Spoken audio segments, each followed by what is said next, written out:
Bonjour et bienvenue à Pasteur, j'ai une question. Aujourd'hui, nous avons une excellente question qui vient de Nadia au Canada. Et la question est la suivante. Pourquoi Jésus priait s'il était Dieu? Alors, vraiment une très bonne question qui mérite une bonne réponse. Et dans les prochaines minutes ensemble, nous allons sonder un peu les Écritures et nous allons découvrir la réponse à cette question. Et la première chose qu'il faut vraiment savoir, c'est que effectivement Jésus, il est Dieu. Il était et il sera toujours Dieu. En fait, Jean chapitre 1, verset 1 dit, « Au commencement était la parole, et la parole était avec Dieu, et la parole était Dieu. » Et donc, nous savons qu'il était, il est, il sera toujours Dieu, mais on sait également que selon verset 14, la parole a été faite chair et elle a habité parmi nous, pleine de grâce et de vérité, et nous avons contemplé sa gloire, une gloire comme la gloire du Fils unique venu du Père. Donc, qu'est-ce que nous voyons? C'est que Jésus-Christ, il est à la fois 100% Dieu et 100% homme. Et ça, c'est la vérité fondamentale qui est vraiment primordiale à saisir pour bien répondre à cette question. Donc, alors, s'il est 100% Dieu, et on sait que Dieu, il est omniscient, on sait qu'il est omnipotent, on sait qu'il sait tout, il peut tout faire, pourquoi est-ce que Dieu aurait besoin de prier? Et donc, qu'est-ce qui est important à saisir dans cette question? C'est que, en réalité, quand Jésus était ici sur la terre, il opérait vraiment comme un homme avec toutes les limitations d'un homme. Il y a un verset en Philippiens chapitre 2 qui est vraiment important à comprendre également. Il dit, lui, il est l'égal à Dieu parce qu'il était et il est Dieu depuis toujours. Pourtant, cette égalité, il n'a pas cherché à la garder à tout prix pour lui. Mais tout ce qu'il avait, il l'a laissé. Donc là, on voit que Dieu qui est Dieu le Père, le Fils et le Saint-Esprit, on voit que Dieu le Fils, il a pris une décision de laisser de côté certaines de ses pouvoirs et de ses capacités en tant que Dieu afin de devenir un homme. Écoutons encore ce verset. En fait, mais il a dit, tout ce qu'il avait, il a laissé et il s'est fait serviteur.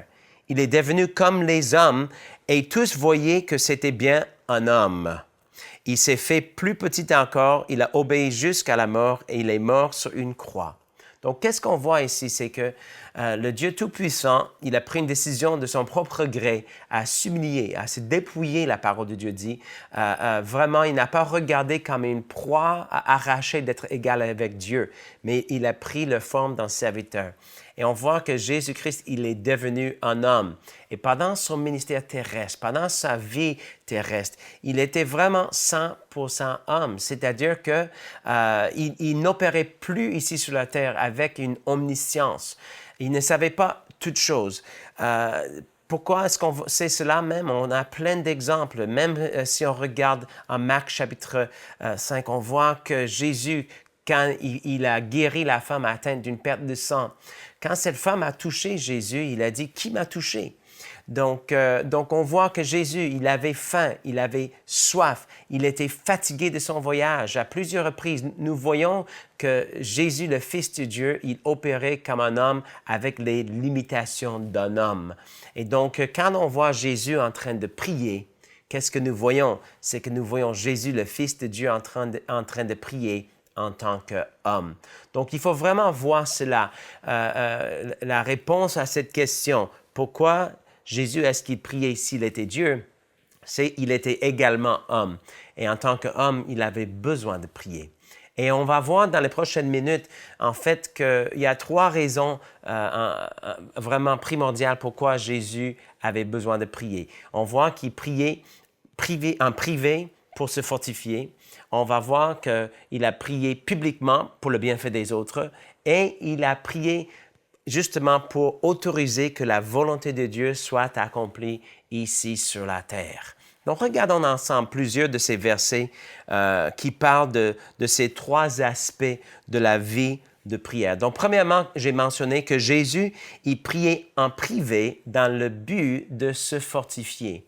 Et je sais que des fois, les gens trouvent ça drôle de penser que le Fils de Dieu avait besoin d'être fortifié, mais n'oublions pas qu'il s'est dépouillé. Il n'a pas regardé comme une proie arrachée d'être égal avec Dieu. Donc, quand il marchait sur la terre, il ne marchait pas sur la terre comme Dieu omnipotent. Il marchait sur la terre comme un homme, comme vous et comme moi.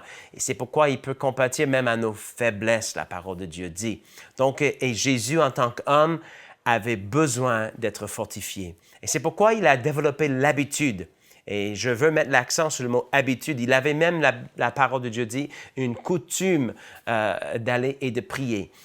Il s'éloignait des fois de la foule. Il allait dans les lieux déserts pour parler avec le Père. Regardons plusieurs versets. Marc chapitre 1, verset 35. Jésus avait la coutume de prier en privé. Il dit, vers le matin, pendant qu'il faisait encore très sombre, il se leva et sortit pour aller dans un lieu désert où il pria. En Luc chapitre 6, verset 12, en ce temps-là, Jésus se rendit sur la montagne pour prier et il passa toute la nuit à prier Dieu. Wow, moi je trouve ça vraiment quelque chose. Ici, nous voyons le Fils de Dieu qui a besoin et qui a le désir de prier. Et c'était vraiment pour une fortification personnelle qu'il priait également. Donc, on voit dans la parole de Dieu que Jésus, en tant qu'homme, il priait dans le but de se fortifier. En Hébreux chapitre 5, versets 7 à 8, nous voyons, durant sa vie terrestre, Jésus adressa des prières et des supplications, accompagnées de grands cris et de larmes. Dieu qui pouvait le sauver de la mort, et Dieu l'exauça à cause de sa soumission. Bien qu'il fût le Fils de Dieu, il a appris l'obéissance par tout ce qu'il a souffert. Donc, on voit que Jésus est prié, et même avec des larmes. On a l'exemple de cela, la nuit, il fut livré, il était dans le jardin, il priait, il a même demandé, « Oh Père, si c'est possible que cette coupe s'éloigne de moi, mais pas ma volonté, mais que ta volonté soit faite. » Et suite à cette prière, je trouve ça vraiment intéressant qu'est-ce que la Bible nous révèle. Il dit en Luc chapitre 22, verset 41 jusqu'à verset 43, « Puis il s'éloigna d'eux à la distance d'environ un jet de pierre, et s'étant mis à genoux, il pria, disant, « Père, si tu voulais éloigner de moi cette coupe, toutefois, que ma volonté ne se fasse pas, mais la tienne. » Alors un ange lui apparut du ciel pour le fortifier. Donc, on voit que Jésus, en tant qu'homme, il avait besoin de cette fortification. Et moi, je me pose la question, si Jésus, le Fils de Dieu, avait besoin d'être fortifié dans la prière, à combien plus fort raison, vous et moi, avons-nous pas besoin de prendre du temps en privé pour parler avec notre Père Céleste, pour recevoir cette fortification? Et donc, c'est pourquoi, justement, en Éphésiens chapitre 6, verset 10, on voit, « Au reste, fortifiez-vous dans le Seigneur et par sa force toute puissance. » Et en verset 18, il dit, « Faites en tout temps par l'Esprit toutes sortes de prières et de supplications. » Donc, on voit que cette fortification dont nous avons besoin, c'est une chose qu'on peut trouver dans une vie de prière. Et plus nous sommes en communion avec le Père, plus on va être fortifié en lui. Donc, Jésus-Christ, le Fils de Dieu, en tant qu'homme, il avait besoin de prier en privé pour se fortifier. Mais on sait que Jésus n'a pas seulement prié en privé, mais il a souvent prié en public. Et donc, il y avait plusieurs raisons pourquoi Jésus priait en public. Mais entre autres, des fois, il le faisait pour le bienfait de ceux qui l'entendaient prier. On a quelques versets qui nous montrent cela.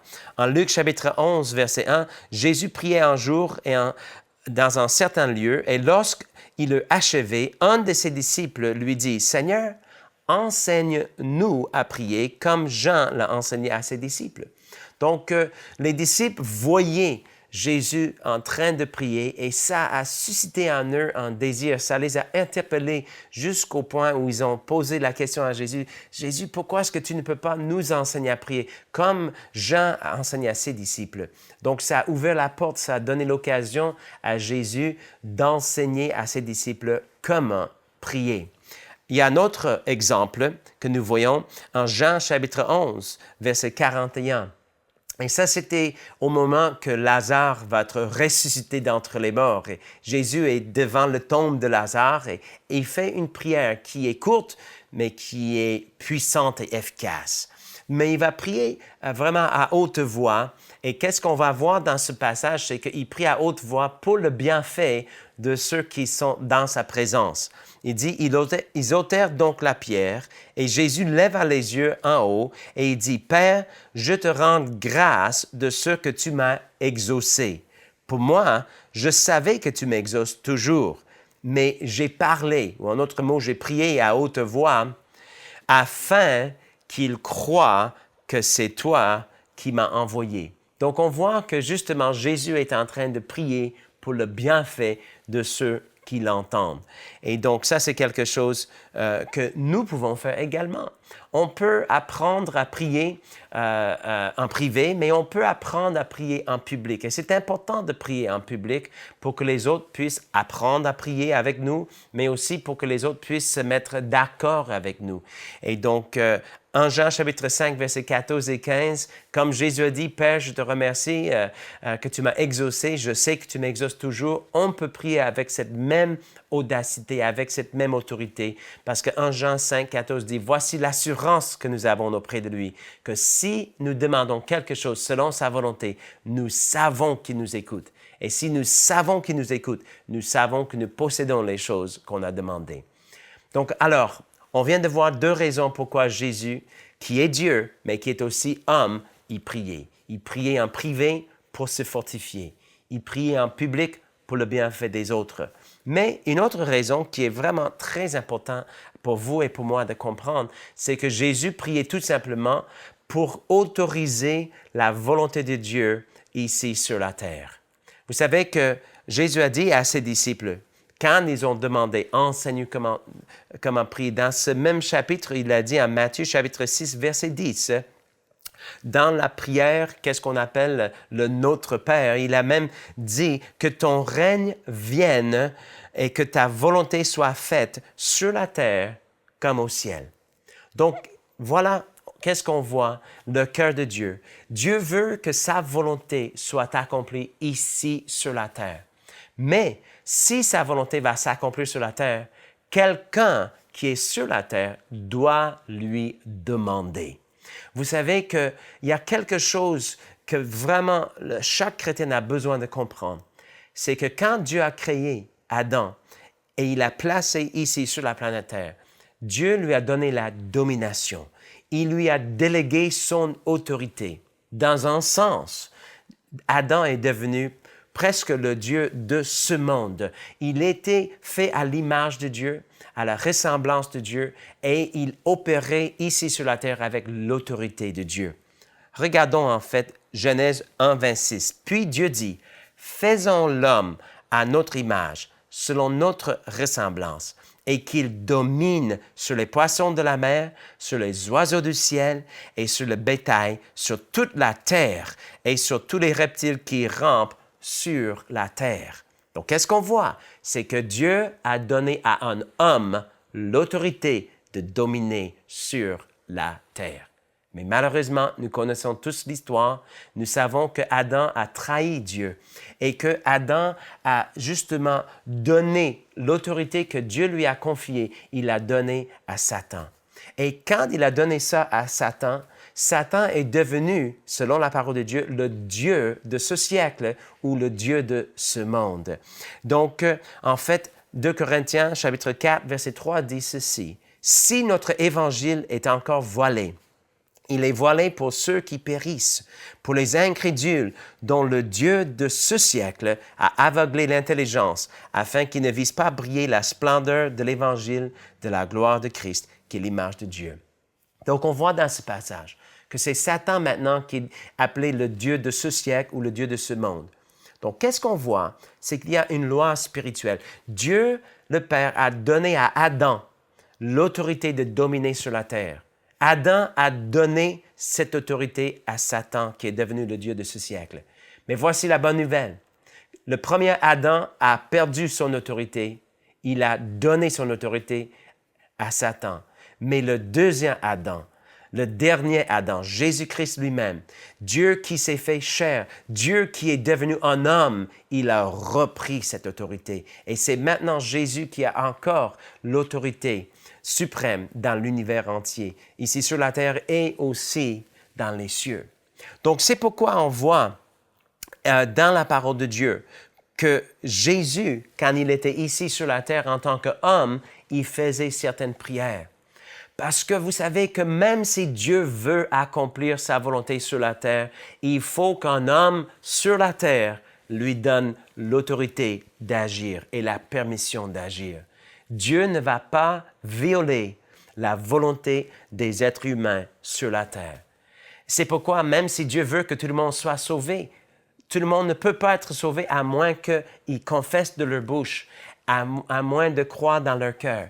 Il y a des choses que Dieu veut faire sur la terre qu'il ne peut pas faire avant qu'un homme sur la terre lui demande. Et justement, c'est pourquoi vous et moi, nous avons besoin de prier. Et c'est pourquoi Jésus avait besoin de prier pendant son ministère terrestre. Il y a certaines prières qu'il a faites étant sur la terre qu'il ne pouvait pas faire une fois rendu au ciel. Et je trouve ça vraiment intéressant, surtout quand on pense à qu'est-ce que Jésus a fait en Jean chapitre 17. En Jean chapitre 17, nous voyons Jésus en train de faire une prière en tant que notre souverain sacrificateur. Et donc, on va lire ensemble en Jean chapitre 17, verset 13. « À présent, je retourne auprès de toi, et je dis tout cela pendant que je suis encore dans le monde. » J'aimerais que vous souligniez cette phrase. Pendant que je suis encore dans le monde, pour qu'ils possèdent en eux cette joie qui est la mienne, une joie parfaite. N'est-ce pas intéressant que Jésus, il va bientôt monter au ciel. Il va bientôt s'asseoir à la droite du Père. Il va bientôt être présent au ciel et il va être là pour intercéder pour nous pour l'éternité. Mais avant de quitter la terre, pendant qu'il était encore dans le monde, Jésus-Christ, le Fils de Dieu, il avait besoin de faire cette prière en tant que notre souverain sacrificateur. Et je pense qu'il y a quelque chose dans ce passage qu'on a vraiment, vraiment besoin de saisir. Ça va de pair avec ce principe spirituel qui est révélé en Matthieu chapitre 18, verset 18. Et c'est Jésus qui parlait encore à ses disciples. Il a dit, « Je vous le dis en vérité, tout ce que vous lirez sur la terre sera lié dans le ciel. » C'est Jésus qui parle. Et il dit, tout ce que vous lirez sur la terre sera lié dans le ciel. Vous savez, c'est pourquoi, dans le fond, il est inutile. Ça donne absolument rien de faire une prière aux saints qui sont déjà rendus au ciel. Je sais qu'il y a beaucoup de gens dans certaines traditions qui vont même demander l'aide de ceux qui sont déjà passés à l'autre côté, qui sont déjà rendus au ciel et ils vont demander leur prière. Mais en réalité, les prières de ces gens-là ne sont pas nécessaires ni efficaces. Ça serait absolument inutile. Pourquoi? Parce qu'il y a des choses que nous devons faire étant encore dans ce monde, étant encore sur la terre. Et Jésus a dit, tout ce que vous lirez sur la terre sera lié dans le ciel. Et tout ce que vous délierez sur la terre sera délié dans le ciel. Je vous dis encore que si deux d'entre vous s'accordent sur la terre, pas dans le ciel, mais sur la terre, pour demander une chose quelconque, elle leur sera accordée par mon Père qui est dans les cieux. Donc on sait que le Père, il est dans les cieux, mais nous sommes sur la terre. Jésus-Christ, il a maintenant, le deuxième Adam, il a vaincu l'ennemi, il a repris de Satan les clés du ciel et de l'enfer, et il a l'autorité ici sur la terre et dans les cieux. Mais n'oublions pas une chose, Jésus, il est la tête du corps de Christ. Nous sommes le corps, nous sommes ici sur la terre. Jésus n'est plus sur la terre, mais nous sommes sur la terre. C'est pourquoi l'autorité que Jésus veut exercer sur la planète Terre doit être exercée à travers nous, à travers son Église. Et quand nous prions au nom de Jésus, ici sur la terre, nous faisons une différence dans les cieux et ici sur la terre. Donc, c'est pourquoi Jésus a prié et c'est pourquoi vous et moi, nous avons besoin de prier. Donc, encore, on voit que Jésus, qui est Dieu, il s'est fait chair. Il est devenu un homme. Et sa vie de prière ici sur la terre était faite en tant qu'homme. On voit que Jésus a prié en privé. Il a prié pour sa propre édification, sa propre fortification. Si Jésus avait besoin de prier pour être fortifié, vous et moi, nous aussi, nous avons besoin de prier pour être fortifiés. Si Jésus, il priait en public pour le bienfait des autres, vous et moi aussi, on peut prier pour le bienfait des autres. On peut prendre du temps de prier les uns avec les autres à haute voix et nos prières vont vraiment être une source d'édification pour nos frères et nos sœurs. On peut prendre des jeunes chrétiens avec nous, ceux qui ne savent pas encore prier, et en priant à haute voix publiquement avec eux, ils vont apprendre et ils vont entendre nos prières et même ceux qui sont chrétiens depuis longtemps vont pouvoir se mettre d'accord avec nous. Donc, comme Jésus, on peut prier en privé et on peut prier en public. Mais comme Jésus, vous et moi, nous avons besoin de comprendre que nous avons reçu une grande responsabilité et un grand privilège de pouvoir faire usage du nom de Jésus dans la prière ici sur la terre. Dieu veut accomplir sa volonté ici sur la terre et il veut se servir de son corps pour le faire. Donc, comme Jésus priait ici sur la terre pour que la volonté de Dieu soit accomplie, vous et moi, nous pouvons prendre du temps et nous pouvons prier la volonté parfaite de Dieu ici sur la terre. Donc la question, comment est-ce qu'on peut savoir c'est quoi la volonté de Dieu ici sur la terre? Alors prenons du temps, lisons la parole. Voici l'assurance que nous avons auprès de lui. Si nous demandons quelque chose selon sa volonté, nous savons qu'il nous écoute. Comment est-ce qu'on peut connaître la volonté de Dieu qui est au ciel? On peut lire sa parole, on peut méditer sa parole, on peut prier sa parole. Et quand on fait cela ici sur la terre, quand on fait cela au nom de Jésus, on peut voir la volonté parfaite de Dieu accomplie ici sur la planète Terre. Alors, je vous encourage de prendre du temps en privé, de prendre du temps en public, d'exercer votre autorité et ensemble, nous allons faire une différence. On sait que selon Jacques chapitre 5, que la prière fervente du juste a une grande efficacité. Les prières de Jésus qui étaient justes ont été efficaces, mais nos prières sont aussi efficaces. Donc, que le Seigneur vous bénisse. Prenez du temps, développez votre vie de prière et on va voir le monde changer. Que le Seigneur vous bénisse. Nous espérons que cette émission vous a béni. Si vous aussi vous avez une question biblique sans réponse, envoyez-la nous par email à pasteurj'ainunequestion@enseigne-moi.com.